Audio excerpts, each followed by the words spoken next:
نحمده ونستعينه ونستغفره ونؤمن به ونتوكل عليه ونعوذ بالله من شرور أنفسنا وسيئات أعمالنا من يهده الله فلا مضل له ومن يضلل فلا هادي له وأشهد أن لا إله إلا الله وحده لا شريك له وأشهد أن سيدنا محمدا عبده ورسوله أما بعد فإن خير الحديث كتاب الله وخير الهدي هدي محمد صلى الله عليه وسلم وشر الأمور محدثاتها وكل محدثة بدعة وكل بدعة ضلالة وكل ضلالة في النار. أعوذ بالله السميع العليم من الشيطان الرجيم. بسم الله الرحمن الرحيم. يا أيها الذين آمنوا اتقوا الله حق تقاته ولا تموتن إلا وأنتم مسلمون. يا أيها الناس اتقوا ربكم الذي خلقكم من نفس واحدة وخلق منها زوجها وبث منهما رجالا كثيرا ونساء واتقوا الله الذي تساءلون به والأرحام إن الله كان عليكم رقيبا.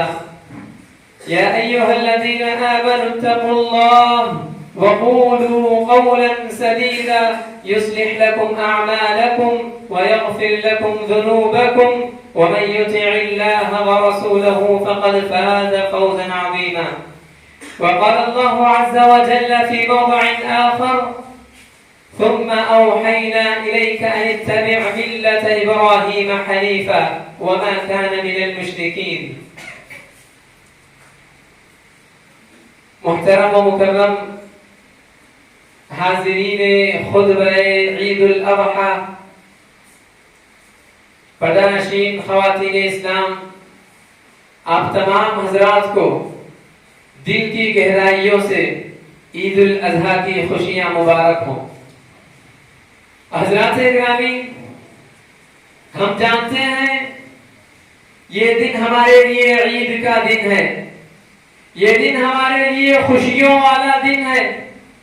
ہم جانتے ہیں یہی وہ دن ہے جس میں حضرت ابراہیم علیہ السلام نے اپنے چہیتے فرزند کی گردن پر چھری رکھا تھا. یہی وہ دن ہے جس میں اللہ تبارک و تعالی نے اپنے محبوب، اپنے خلیل کو آزمایا تھا اور اس آزمائش میں حضرت ابراہیم علیہ السلام کامیاب و کامران ہوئے. جانتے ہیں جب حضرت ابراہیم علیہ السلام نے اپنے بیٹے کی گردن پر چھری رکھی تھی تو اللہ تبارک و تعالی کی جانب سے ندا آئی، یا ابراہیم قد صدقت الرؤیا، تحقیق کہ تو نے اپنے خواب کو سچا کر دکھلایا. حضرات گرامی، ہم میں سے ہر کوئی جانتا ہے ہر عید الاضحیٰ کے موقع پر حضرت ابراہیم علیہ السلام کی زندگی پر روشنی ڈالی جاتی ہے. حضرت ابراہیم علیہ السلام کی زندگی سے ہمیں ملنے والے اسباب پر روشنی ڈالی جاتی ہے. اور یقین جانیے حضرت ابراہیم علیہ السلام کی شخصیت ہی کچھ ایسی شخصیت ہے جس کے بارے میں ذرا تصور کیجئے، ہم جس کی اتباع کرتے ہیں، جس کے بارے میں اللہ نے کہا من یطع الرسول فقد اطاع اللہ، جس نے رسول کی اتباع کی، تحقیق کہ اس نے اللہ کی اطاعت کی. گویا کہ ہم اگر محمد صلی اللہ علیہ وسلم کی اتباع کریں گے تو گویا ہم اللہ کی اتباع کر رہے ہیں. اگر نبی کی نافرمانی کریں تو گویا اللہ کی نافرمانی کریں. ذرا تصور کیجئے جس نبی کی اتباع کو اپنی اتباع کہنے والا، جس نبی کی نافرمانی کو اپنی نافرمانی کرنے والا ایسے نبی کو حکم دیتا ہے، ایسے نبی کی طرف وحی اتارتا ہے ان اتبع ملت ابراہیم حنیفا. اے میرے پیارے نبی، آپ حضرت ابراہیم علیہ السلام کی زندگی کو نمونہ بنائیے، آپ حضرت ابراہیم علیہ السلام کی سیرت کو اپنائیے، آپ حضرت ابراہیم علیہ السلام کی اتباع کیجئے. ذرا تصور کیجئے ہم جس کی اتباع کرتے آ رہے ہیں، یہ الگ بات ہے کہ ہم آپ صلی اللہ علیہ وسلم کی اتباع میں کوتاہی کرتے ہیں. یہ الگ بات ہے کہ ہم آپ صلی اللہ علیہ وسلم کی اتباع میں غفلت برتتے ہیں. یہ الگ بات ہے کہ ہم میں سے کوئی آپ صلی اللہ علیہ وسلم کی سنت کی دھجیاں اڑا رہا ہے. یہ الگ بات ہے کہ ہم اپنے ایمان کے مطابق اپنے استطاعت کے مطابق آپ صلی اللہ علیہ وسلم کی پیروی کرتے ہیں. لیکن ہم جس کی اتباع کرتے ہیں اس کو یہ حکم دیا جا رہا ہے کہ وہ حضرت ابراہیم علیہ السلام کی پیروی کرے. حضرات گرامی، میں آپ کے سامنے حضرت ابراہیم علیہ السلام کی زندگی سے ہمیں جو اسباق ملتے ہیں ان میں سے چند کی طرف نشاندہی کرنا مناسب سمجھوں گا. حضرات، ہمیں حضرت ابراہیم علیہ السلام کی سیرت سے، حضرت ابراہیم علیہ السلام کی زندگی سے جو اسباق ملتے ہیں، جو عبرتیں حاصل ہوتی ہیں، ان میں پہلی عبرت اور پہلا سبق یہ ہے کہ جو کچھ بھی کیا جائے اللہ کی خاطر کیا جائے. دیکھ لیجئے حضرت ابراہیم علیہ السلام کی عبادتیں اللہ کی خاطر رہی. حضرت ابراہیم علیہ السلام کی قربانیاں اللہ کی خاطر رہی. حضرت ابراہیم علیہ السلام کا جینا اللہ کی خاطر رہا. حضرت ابراہیم علیہ السلام کا مرنا اللہ کی خاطر رہا.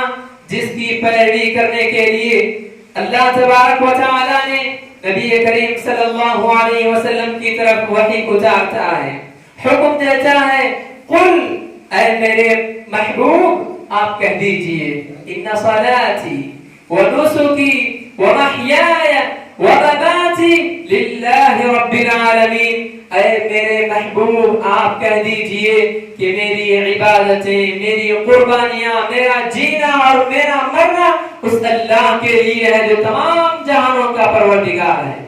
ذرا تصور کیجئے ہماری عبادتیں کیسی ہیں، ہماری عبادتیں کیسی اور کس کے لیے ہو رہی ہیں، ہماری قربانیاں کس کے لیے ہو رہی ہیں. ہم جی رہے ہیں تو کس کے لیے جی رہے ہیں، مر رہے ہیں تو کس کے لیے مر رہے ہیں. حضرات، آج ہماری عبادتوں میں اخلاص نہ رہا. آج ہم عبادتیں کر لیتے ہیں. بس ایک چھوٹی سی مثال دے کر آگے بڑھتا ہوں. اللہ تبارک و تعالی نے فرمایا ان الصلاۃ تنہی عن الفحشاء والمنکر، کہ یقیناً نماز برائیوں سے روکتی ہے. الحمدللہ ثم الحمدللہ، ہم نمازوں کی پابندی کر لیتے ہیں، کیا ہم برائیوں سے رکتے ہیں؟ کیا نماز پڑھنے کا فائدہ ہمیں حاصل ہو رہا ہے؟ جب اللہ کا کہنا ہے کہ نماز پڑھنے سے، نماز ہمیں برائی سے روکتی ہے، ہم نماز پڑھ لیتے ہیں. جب ہم برائی کرنے کے لیے آگے بڑھتے ہیں، جب ہم برائی میں مبتلا ہوتے ہیں، تو کیا ہمیں اللہ کا خوف ہوتا ہے؟ نہیں. اس کا مطلب یہ ہوا کہ ہماری نمازوں میں اخلاص نہ رہا، ہماری نمازوں میں ریاکاری رہی، ہماری نمازیں کسی اور کے لیے رہی، ہماری نمازیں خالق کے لیے نہیں بلکہ مخلوق کے لیے ہو رہی ہیں. ہماری عبادتیں اگر اللہ کی خاطر ہوں تو یقین جانیے ہمارے چہروں پر ایک الگ سا نور رہے گا. اور یہ جو ساری آزمائشوں میں ہم مبتلا ہیں، ان آزمائشوں میں یا تو ہم کامیاب ہوں گے یا تو یہ آزمائشیں ہم سے ٹل جائیں گی. لہذا اس آیت سے میں پیغام دینا چاہتا ہوں کہ ہماری عبادتوں میں اخلاص نہ رہا. رہی بات اس کے بعد کی ونسک کی، قربانی کے سلسلے میں دیکھ لیجئے، قربانی کے سلسلے میں نبی کریم صلی اللہ علیہ وسلم کا حکم ہے کہ جب آپ قربانی کے لیے جانور خرید رہے ہیں تو ایسا جانور خریدنے کی کوشش کریں جس میں سے آپ بھی اچھی طرح کھا سکیں، دوسروں کو بھی اچھی طرح کھلا سکیں. فَكُلُوا مِنْهَا وَأَطْعِمُوا الْبَائِسَ الْفَقِيرَ، کہ تم بھی اس میں سے گوشت کھاؤ. وَأَطْعِمُوا الْبَائِسَ الْفَقِيرَ، اور ان لوگوں کو بھی کھلاؤ جو محتاج ہیں، سوال کرنے سے گریز کرتے ہیں. ہم جانتے ہیں غربا ہونے کے باوجود بھی حیا نام کی چیز پائی جاتی ہے، غربا ہونے کے باوجود بھی شرم نام کی چیز پائی جاتی ہے، جس کی وجہ سے وہ صاحب استطاعت کے پاس اپنے ہاتھ دراز کرنا مناسب نہیں سمجھتے، جس کی وجہ سے وہ صاحب استطاعت کے پاس جا کر بھیک مانگنا مناسب نہیں سمجھتے. اسی لیے قربان چاہیے شریعت اسلام پر. کون سا مذہب ایسا ہوتا ہے جو غربا کا خیال کرنے پر ابھارتا ہے، جو محتاج لوگوں کی محتاجگی دور کرنے پر ابھارتا ہے؟ سوال کرنے والوں کو بھی کھلاؤ اور سوال کرنے سے گریز کرنے والوں کو بھی کھلاؤ. قرآن ہمیں حکم دیتا ہے. آج ہم گوشت تقسیم کرتے بھی ہیں تو سب سے پہلے ان کا انتخاب کرتے ہیں جو بکرا ذبح کیے ہوئے ہوں. کیوں؟ بکرے کا گوشت بھی ہمیں ملے گا. اگر ہم اپنا گوشت نہیں دیں گے تو وہ بھی ہمیں بدلے میں عطا کریں گے. حضرات گرامی، یہ کیسی قربانی ہے، یہ کیسا اثار ہے، یہ غربا کا کیسا خیال ہے کہ آپ پہلے صاحب استطاعت کو غربا سمجھ بیٹھے ہیں. یہ سراسر آپ کی غلطی ہے، آپ کی غلط فہمی ہے. اگر غلط فہمی نہ صحیح تو یہ آپ کی نادانی ہے.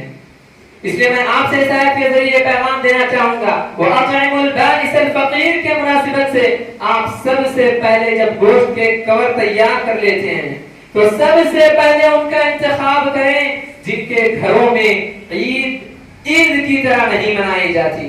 حضرات، ہم بآسانی عید کی طرح گزار لیتے ہیں. عید کے دن ہمارے جسموں پر نئے لباس ہوتے ہیں، خوشبوؤں سے معطر ہوتے ہیں، ہمارے گھروں میں عمدہ قسم کے پکوان پکتے ہیں. کبھی آپ ان غربا کے گھروں میں جھانک کر دیکھے ہیں کہ نہیں جن کے گھروں میں عید کے دن عمدہ پکوان تو کیا، ارے پکوان کی بات تو دور کی بات، ان کے گھروں میں چولہا بھی جلنا نہیں ہوتا. کھانے کے لیے ترس رہے ہوتے ہیں، بھوک کے لیے دل ملا رہے ہوتے ہیں. چھوٹے چھوٹے معصوم بچے رو رہے ہوتے ہیں، روتے ہوئے کہتے ہیں ابا جان بازو کے گھر میں گوشت پک رہا ہے، خوشبو آ رہی ہے، ہمیں کب گوشت کھانے کو نصیب ہوگا. آپ اچھے طریقے سے کھاتے پھریں اور آپ کے اڑوس پڑوس بھوک سے تڑپ کر رو رہے ہوں، کیا آپ کی قربانی قبول ہوگی؟ آپ اپنے گھروں میں دسترخوان پر بیٹھ کر ذبح کردہ جانور کے گوشت کا مزہ لے رہے ہوں اور آپ کے علاقے میں کئی لوگ بھوکے پیاسے مر رہے ہوں، کئی لوگ کھانے کے لیے ترس رہے ہوں، تو کیا آپ کی قربانی قابل قبول ہوگی؟ ہرگز نہیں. فَكُلُوا مِنْهَا وَأَطْعِمُوا الْبَائِسَ الْفَقِيرَ کے تحت آپ بھی کھائیے گا. اپنے رشتہ داروں میں دیکھیے کہ کون زیادہ محتاج ہے، کون عید کے دن عید کی طرح نہیں مناتا. ایسے لوگوں کو کھلانے کی کوشش کریں. حضرات گرامی، ایک بات بتا کر اپنی بات کو ختم کرنے کی کوشش کروں گا. اسی علیہ السلام کو اللہ تبارک و تعالی نے خلیل اللہ کے لقب سے ملقب کیا ہے. وَاتَّخَذَ اللَّهُ إِبْرَاهِيمَ خَلِيلًا کہہ کر تمام نبیوں میں سے حضرت ابراہیم علیہ السلام کو ممتاز کیا ہے. اور ہم جانتے ہیں کسی کے ہاں مقام و مرتبہ پانا آسان نہیں ہے. جب مخلوق کے ہاں ہم اس کے دل میں اپنی جگہ بنانے کے لیے نہ جانے کتنے لوگوں کی غیبت کرتے ہیں، کتنے لوگوں کی چغلی کرتے ہیں کہ تیرے بارے میں فلاں ایسا کہتا ہے، تیرے بارے میں فلاں نے ایسی تعریف کی، تب جا کر ہم اس کے دل میں جگہ بناتے ہیں. اب جب مخلوق کی ہی بات ایسی ہے تو تھوڑا تصور کیجئے خالق کے ہاں اپنا مقام بنانا کتنا مشکل ہوگا. اب اتنے آزمائشوں کے بعد، اتنے امتحانات کے بعد جب حضرت ابراہیم علیہ السلام کامیاب و کامران ہوئے تو اللہ تبارک و تعالی نے وَاتَّخَذَ اللَّهُ إِبْرَاهِيمَ خَلِيلًا کہہ کر تمام انبیاء میں سے حضرت ابراہیم علیہ السلام کو ممتاز کیا، خلیل اللہ کے لقب سے ملقب کیا. اتنا ہی نہیں بلکہ نبی کریم صلی اللہ علیہ وسلم کی طرف وحی کر کے اتبع ملت ابراہیم حنیفا کہہ کر حضرت ابراہیم علیہ السلام کی شان اور بڑھا دی. اتنا ہونے کے باوجود ظاہر سی بات ہے جس کو اللہ تبارک و تعالی خلیل اللہ کہہ دے، کیا قیامت کے دن اس کو کوئی رسوائی کا سامنا کرنا پڑے گا؟ نہیں، بالکل نہیں. اس کے باوجود بھی حضرت ابراہیم علیہ السلام جو دعا کرتے ہیں سبحان اللہ، ان کی زندگی اتنی اچھی ہونے کے باوجود بھی ان کی زندگی کو نبی کی زندگی سے ان کی زندگی کو نبی کی زندگی کا نمونہ بنانے کے لیے کہا گیا. اس کے کرتے ہیں وَلَا تُخْزِنِي يَوْمَ يُبْعَثُونَ يَوْمَ لَا يَنْفَعُ مَالٌ وَلَا بَنُونَ إِلَّا مَنْ أَتَى اللَّهَ بِقَلْبٍ سَلِيمٍ. حضرات گرامی، جب بھی یہ قربانی آتی ہے ہمیں یہ پیغام دیتی ہے کہ ہمارے دلوں میں تقوی ہونا چاہیے. یقین جانیے حضرت ابراہیم علیہ السلام ایسی ویسی شخصیت نہیں تھی. اس کے باوجود بھی اللہ تبارک و تعالیٰ سے دعا کرتے ہیں، اے میرے پروردگار مجھے اس دن رسوا نہ کرنا، اس دن ذلیل نہ کرنا جس دن تمام لوگوں کو میدان محشر میں اکٹھا کیا جائے گا، جس دن تمام لوگوں کو ان کے کیے کا بدلہ دیا جائے گا، ولا تخزنی، اس دن مجھے رسوا نہ کرنا، اس دن مجھے غمزدہ نہ کرنا۔ جانتا ہوں یوم لا ينفع مال ولا بنون، اس دن نہ کوئی مال کام آئے گا نہ کوئی اولاد کام آئے گی، الا من اتى الله بقلب سلیم، سوائے اس کے کہ وہ جو اپنے دلوں میں تقوی بھر کر لائے، وہ جو قلب سلیم کے ساتھ تشریف لائے۔ حضرات ذرا تصور کیجئے آج ہمارے دلوں میں کہاں تک تقوی ہے؟ آج ہماری زندگی اللہ اور اس کے رسول کی نافرمانی میں گزرتی جا رہی ہے۔ اکے دکے جو نافرمانی سے زیادہ فرما برداری کرتے ہیں، لیکن اکثریت تو یہی ہے کہ فرما برداری سے زیادہ نافرمانی میں مبتلا ہے۔ اس کے باوجود بھی ہمیں کوئی خوف نہیں، کوئی ڈر نہیں، یہ ہم کیسی غفلت کی زندگی گزار رہے ہیں، ہم کیسی غفلت کی زندگی گزار رہے ہیں۔ حضرت ابراہیم علیہ السلام کی اتنی پاکیزہ زندگی ہونے کے باوجود بھی یہ دعا کرتے ہیں کہ اس دن مجھے رسوا نہ کرنا، تو یقین جانیے ہمارا کیا حال ہوگا، ہمارا کیا حشر ہوگا اگر ہم اسی حالت میں مر جائیں۔ بس دعا کہوں گا کہ اللہ تبارک و تعالی ہم تمام کو اچھی زندگی گزارنے کی توفیق عطا فرما۔ حضرات اسی طرح ایک بات بتلا کر اپنی بات کو ختم کر دوں گا کہ ہمیں سے جیسے ہی عید کی نماز ختم ہوتی ہے قربانی کی تیاریاں میں مبتلا ہو جاتے ہیں، بال ناخن وغیرہ کاٹنے میں مشغول ہو جاتے ہیں، میں آپ سے کہنا چاہوں گا کہ جہاں ہم سنت ابراہیمی کو جگاتے ہیں، سنت ابراہیمی کی یاد تازہ کرتے ہیں، اللہ کا واسطہ دے کر کہتا ہوں سنت رسول کی دھجیاں نہ اڑائیں۔